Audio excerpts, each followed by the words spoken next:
क्या आपने सिंघम मूवी का पहला पार्ट देखा है, जिसमें मूवी का खलनायक जयकांत शेखरे पुलिस अरेस्ट से बचने के लिए दर दर भटकते हुए छिप रहा था।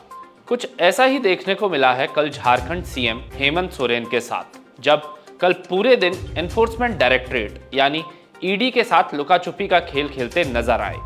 नमस्कार, मैं अनिकेत दीक्षित स्वागत करता हूं आपका यूबी न्यूज में, जहां हम सिर्फ खबरें नहीं लाते बल्कि उनका बारीक और सटीक विश्लेषण भी करते हैं। 30 जनवरी दोपहर लापता होने की चर्चा के बीच 31 घंटे बाद झारखंड के मुख्यमंत्री हेमंत सोरेन रांची आए। उन्होंने 2 बैठकें की। शाम को सीएम हाउस में हेमंत ने महागठबंधन जेएमएम, कांग्रेस और आरजेडी के विधायकों के साथ बैठक की। इस मीटिंग के बाद अब कयास लगाए जा रहे हैं कि हेमंत सोरेन की पत्नी झारखंड की नई सीएम बन सकती हैं। आइए अब आपको बताते हैं कि कौन है हेमंत सोरेन की पत्नी कल्पना मुर्मू सोरेन। ओडिशा के मयूरभंज जिले में रहने वाले आर्मी के रिटायर्ड कैप्टन अंपा मुर्मू बताते हैं, मैं उन दिनों पंजाब के कपूरथला में पोस्टेड था। कल्पना का जन्म भी वहीं 3 मार्च 1985 को हुआ। वो केंद्रीय विद्यालय में पढ़ी हैं। बचपन से ही पढ़ने में होशियार थी। हमेशा क्लास में टॉप 3 में उसका नाम होता था। स्कूल के दिनों में कल्पना को पढ़ाई के अलावा हॉकी खेलने का भी शौक था। पिता के तबादले के साथ स्कूल भी बदलते रहे। कुछ स्कूलों में हॉकी नहीं थी, इसलिए ये गेम छूट गया और वो आगे हॉकी नहीं खेल पाई। 12वीं करने के बाद कल्पना ने ठाना था कि उन्हें इंजीनियरिंग करना है। उस समय स्टेट प्री इंजीनियरिंग टेस्ट हुआ करता था। कल्पना पर जैसे इस टेस्ट को क्रैक करने की धुन सवार थी। वह खूब पढ़ाई करती थी। पिता अंपा मुर्मू ने बताया, एक बार हमारे एक पारिवारिक मित्र की शादी थी। हमने कहा तैयार हो जाओ, शादी में चलना है। कल्पना ने मना कर दिया। तब कल्पना को अकेले रहने से डर लगता था। बावजूद इसके पढ़ाई के लिए वह अकेले घर पर ही रही थी। जब इंजीनियरिंग का नतीजा आया तो हम सब दंग रह गए। वह स्टेट में 13वीं रैंक लाई थी। एसटी कैटेगरी में टॉप किया था। हम जानते थे कि पास हो जाएगी, लेकिन टॉप करेगी ऐसी उम्मीद नहीं थी। इसके बाद कल्पना ने किस्ट वुमन कॉलेज से इंजीनियरिंग करी, जो अब बंद हो चुका है। अप्रैल 2023 में ओडिशा के Kalinga institute of social sciences में आयोजित समारोह के चीफ गेस्ट के तौर पर कल्पना ने बताया था कि 2005 में हम इस इलाके में ट्रेनिंग के लिए आते थे। उस समय यह पूरा इलाका जंगल था। अकेले ऑटो पकड़ने में डर लगता था। तब हम ग्रुप में आते थे। ट्रेनिंग के दौरान यहाँ खाने के लिए कुछ नहीं मिलता था। एक साइकिल वाला बड़ी हांडी में दही वड़ा बेचने आता था। उस समय यही हमारा ब्रेकफास्ट और लंच हुआ करता था। कल्पना के पिता कैप्टन अंपा मुर्मू बताते हैं कि हमारे बगल में एक अफसर रहते थे जो अस्पताल में नौकरी करते थे। हेमंत सोरेन की बड़ी बहन अंजलि की भी शादी उड़ीसा में हुई है। वह अफसर अंजलि के रिश्ते में जेठ थे। उन्होंने कल्पना को देखा था। उन दिनों शिब्बू सोरेन छोटे बेटे की शादी करना चाहते थे और लड़की देख रहे थे। कल्पना को देखते ही शिब्बू सोरेन ने तय किया कि यही बनेगी मेरी बहू।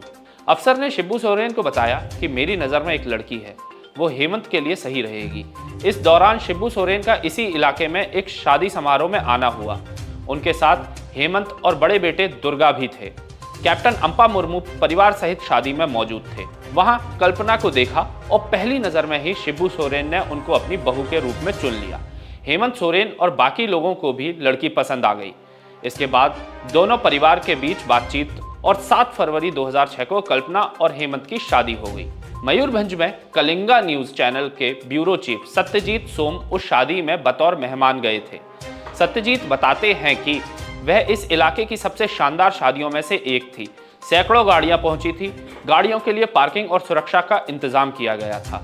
ऐतिहासिक आतिशबाजी की गई थी, जिसके लिए दूसरे राज्यों से आतिशबाजी करने वालों को बुलाया गया था। उसके बाद यहाँ के लोगों ने आज तक ऐसी आतिशबाजी नहीं देखी। पारंपरिक संथाली रीति रिवाज से हेमंत सोरेन अपनी दुल्हन ले गए थे। कल्पना हमेशा परिवार को और उसकी बॉन्डिंग को महत्वता देती हैं। उनके घर में आज भी नियम है कि डिनर सभी लोग साथ में करेंगे। अभी जब हेमंत सोरेन सीएम हैं, उन्हें भी अपनी होम मिनिस्टर के आदेश का पालन करना पड़ता है। अगर हेमंत सोरेन रांची में हैं, तो वे डिनर पर परिवार के साथ ही करते हैं। एक इंटरव्यू में कल्पना ने खुद कहा था कि वह खाते समय राजनीति की बातें नहीं करती। वो कहती हैं कि अगर घर में भी बाहर की बातें आएंगी तो परिवार और बच्चों के लिए क्वालिटी टाइम नहीं बचेगा। डिनर ही एक ऐसा टाइम है जिस समय हम घर परिवार की बातें कर पाते हैं, इसलिए ये स्पेस में राजनीति के साथ नहीं बांटती। कल्पना से जब भी मीडिया ने पूछा कि आप राजनीति में कब आ रही हैं, तो उनका जवाब होता है, मैं खुद ये तय नहीं करूंगी, यह मेरी पार्टी या सीएम सर तय करेंगे। एक बार पत्रकार ने कल्पना से पूछा था कि अगर आपको पार्टी कह दे कि कल आपको चुनाव लड़ना है तो क्या करेंगी। कल्पना ने कहा था कि मैं हर चीज के लिए तैयार हूं, लेकिन यह सब पार्टी के आदेश पर डिपेंड करता है। कल्पना सोरेन के मुख्यमंत्री बनने की चर्चा के बाद से उनकी तुलना राबड़ी देवी से की जा रही है। दरअसल बात 1996 की है, जब लालू प्रसाद यादव बिहार के मुख्यमंत्री हुआ करते थे। लालू पर चारा घोटाले को लेकर आरोप थे, जिसकी जांच सीबीआई कर रही थी। लालू यादव पर गिरफ्तारी की तलवार लटकने लगी थी। ऐसे में उन्होंने राबड़ी देवी को बिहार का नया मुख्यमंत्री बना दिया। राबड़ी देवी 1997 से 1999 के बीच बिहार की मुख्यमंत्री रहीं। ऐसे में अब जब हेमंत सोरेन पर जमीन घोटाले के आरोप लगे हैं, तो कल्पना को उनकी जगह मुख्यमंत्री बनाने की चर्चा है, इसलिए उनकी तुलना राबड़ी देवी से हो रही है। तो यह थी हमारी आज की एक खास रिपोर्ट। आपको हमारा यह कार्यक्रम कैसा लगा, अपने विचार जरूर साझा करें। और अगर आपको वीडियो पसंद आया हो तो इस वीडियो को लाइक, शेयर और चैनल को सब्सक्राइब जरूर करें। यूबी न्यूज़ आपके लिए लाता रहेगा देश विदेश से जुड़ी खबरें। तब तक के लिए धन्यवाद।